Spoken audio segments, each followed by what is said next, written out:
Hello guys. So today I'm going to be talking to you guys about how to build a computer. I'll be breaking down the steps and the components of the computer. My name is Yusuf Malik and I'm going to be the trainer for today.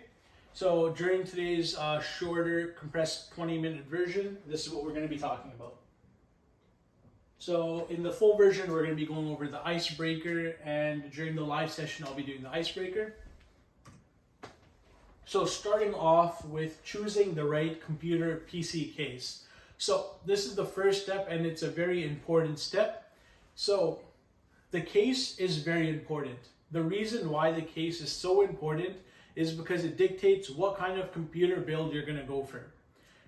In this instance, in this example, you can see a full-sized computer case. The reason why people would go for a large full-size computer case is because they're going for a larger build that allows for water cooling, more advanced components, water cooling, and more importantly, a bigger system for more air. So this will allow for a more cool system when you have a more high-end components in your computer case. All right, now the next thing to focus on when buying a case is what is your use case? Why are you buying a computer case for, and why do you want a PC? Now, if you're inside of a business environment, you might, opt for something smaller. So you have micro ATX cases, which are a lot smaller, and they allow for a more small and quieter build. So if you're in a business, environment, that's maybe something you want. Now, if you're in a environment where you're doing very high-end computer rendering or playing games, you might opt for a larger option, which is a full-sized case, which will give you maximum airflow and cooling efficiency.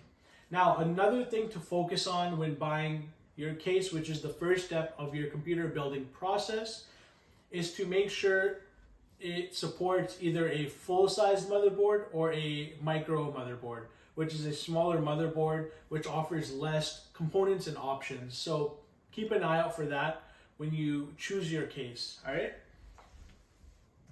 So on to the next thing when building your computer, which is the motherboard. So the motherboard is very crucial and it's very important, all right? So the first thing you look for when buying a motherboard is what kind of CPU do you want? Do you want a Intel or do you want an AMD based CPU? And the reason why this is important is because right over here on the motherboard, that is where your CPU goes.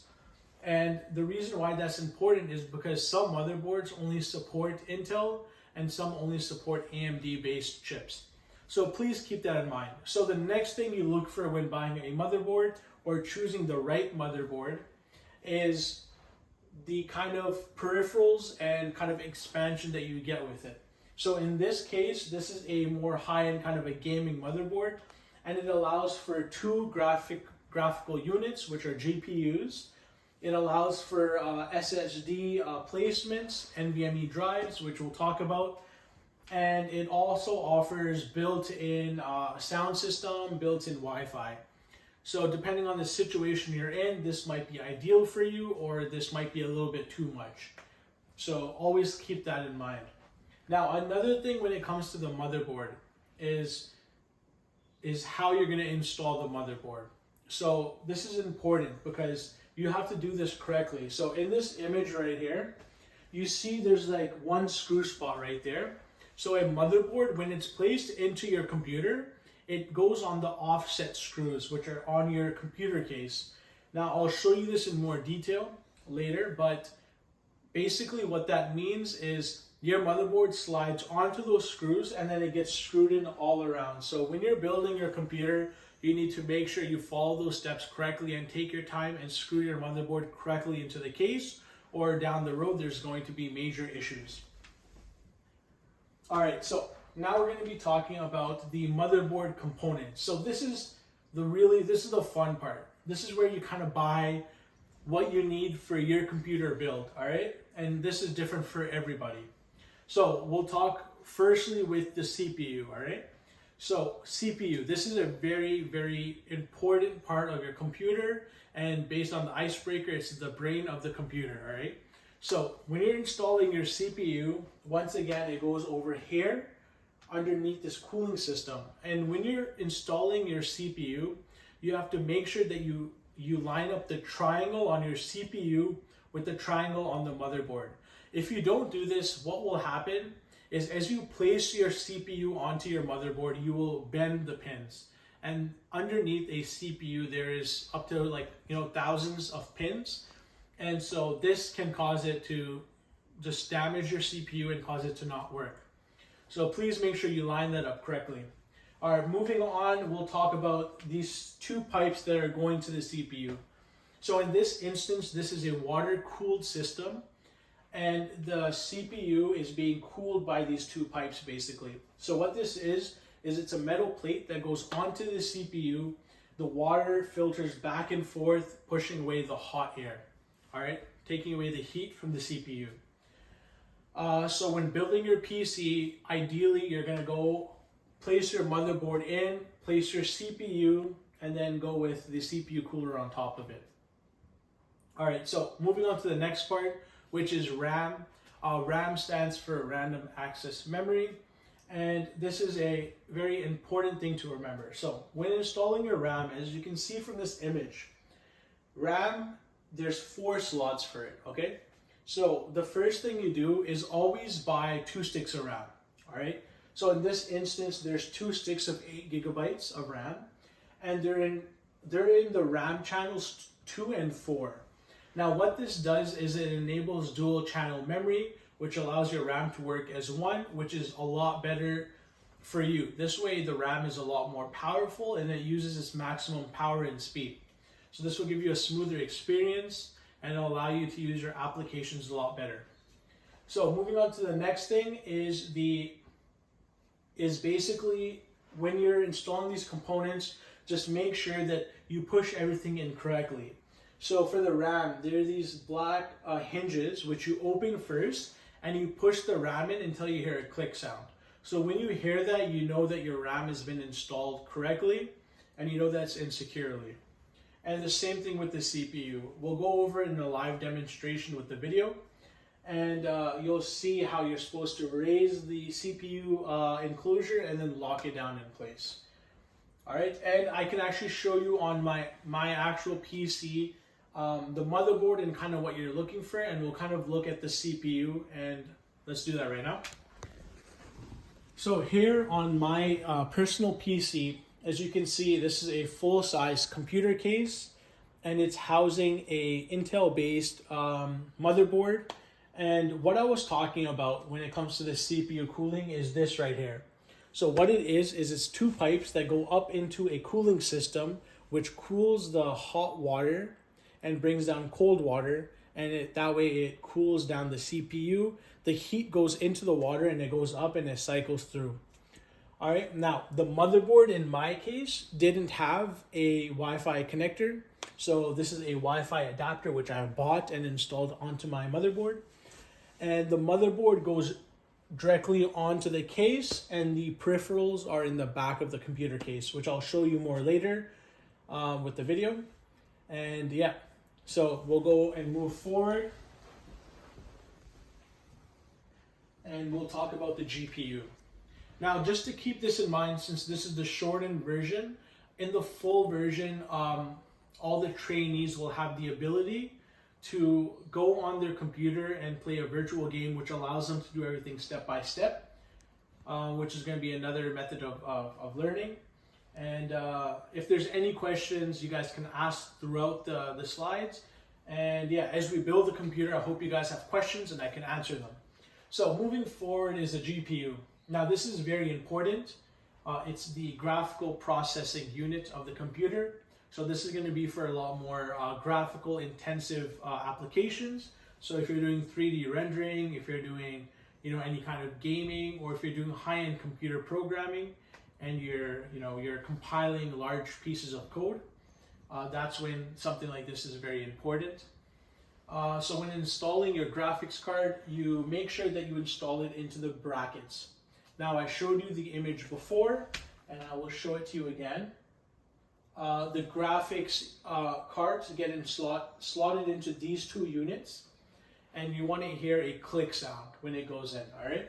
So when installing it, you want to hear that sound. And after that, there's screws on the side which actually screw the GPU into place. This is important because if you don't do this, the graphics card is basically hanging from its connector and it can cause it to be damaged over time. So now the next important thing is choosing the right GPU. Now, in terms of what you're doing, you need to make sure you choose the correct GPU. So this one is a lot more powerful. There is an ASUS GTX 1080, which I'll show you right here. This is the graphics card that I have. It's an ASUS GTX 1080. It's a little bit more powerful. Now it's starting to become a little outdated, but it's a more powerful graphics card. But the most important thing to keep in mind here is the size. So since this is a more powerful GPU, it puts out a lot more heat. And because of that, it's a larger footprint and it puts off a lot more heat. So if you have a smaller computer case, this will not be kind of what you want. And this makes a lot more noise, in the computer overall. All right, so that's it for the GPU. You just have to make sure you install it correctly. You want to hear the snap sound of when it goes in and locks in, and you should be good as long as you have the screws in place. All right, so now we're going to be talking about the power supply, okay? So this is very important. Why the power supply is so important is because it's what powers the whole computer.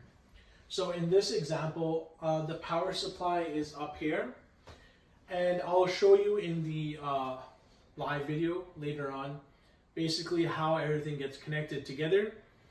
You just have to make sure that when you're choosing a power supply, you have to make sure it's powerful enough to power the components in your computer. And what I mean by that is a graphics card uses a certain amount of wattage, your CPU will draw wattage, all these components in your PC draw wattage, okay? So you have to make sure you have a power supply that can, power everything and have extra power. And also when buying a power supply, you have different options. You have bronze, gold, platinum. These just show the efficiency of the power supply. So if you want something that is like more efficient, that doesn't put out as much heat, you're gonna go for a more high-end power supply. And so now when it comes to wiring your computer, now you have to be careful about this. It's not complicated. When it comes to the power supply, you just have to make sure that you power everything correctly. So if I go back here, so as you can see right here in this image, you can see the motherboard and you can see these wires that are going into the motherboard. These wires are from the power supply, and what they do is they power the whole motherboard. So this is going to be a 12-pin connector which connects to your motherboard, and this will power all the components to your motherboard, such as the RAM, your actual CPU, fans that are connected to your motherboard, as well as the water supply unit cooling your CPU. So yeah, you really can't do anything without these cables. And the GPU, since it's a lot more power, it uses a lot more wattage and power, it has to be powered directly with wires. So near the end right here, you can see these two pins. These are two 8-pin connectors which go straight from the power supply into the GPU.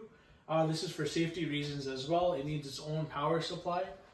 All right. And then another thing just to keep in mind when wiring your whole computer is keeping things clean and tidy. In this example, all the wires are hanging down. This can be a hazard and it can cause problems long term. So just make sure you keep all your wires, on this side and you power everything. So let me show you on my computer. So on my computer here, I have all my wires neatly tucked behind the computer, and then I filter the wires out as I need them. This creates less mess, less congestion, and long term when it comes to your computer, it will kind of help out because there's less wires getting in the way of the airflow of your computer. So it creates less dust and less heat. So I have my GPU right here. And then when it comes to your hard drives and your memory, your storage, those get directly connected into your motherboard. And once again, the motherboard is powered from the power supply unit as we talked about. All right. So in the full session, all the trainees would have the ability to do everything step by step on a virtual computer. But for the shortened version, I will show you guys the video and see how it's going to be like.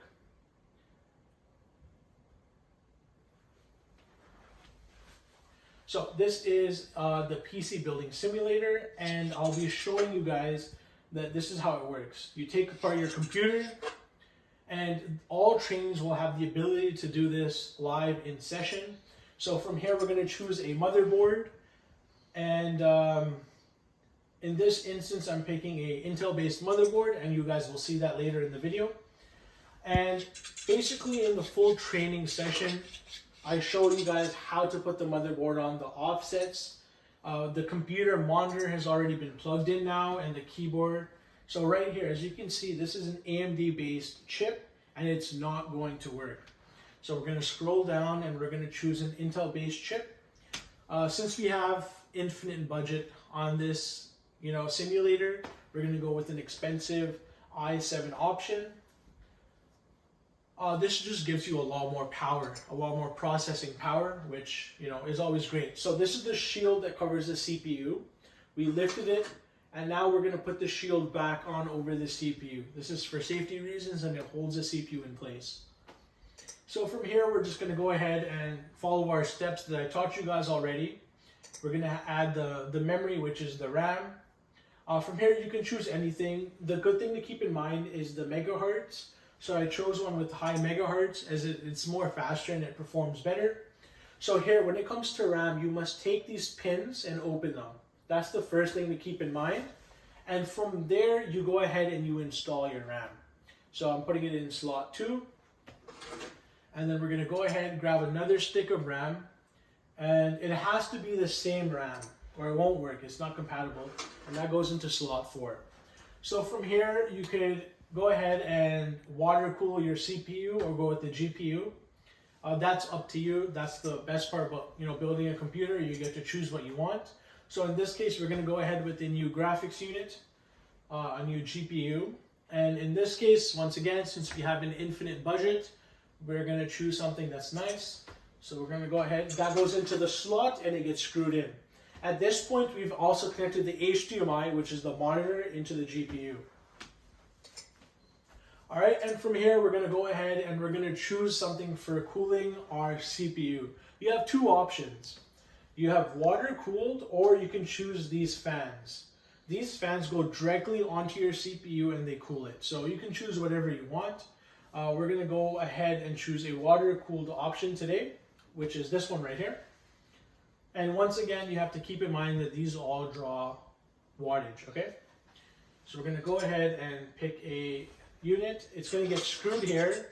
All these screws, there's about 8 to 10 of them, screw onto the case, and this goes straight to your CPU. And then there's just a pin that connects to your motherboard and it powers it all.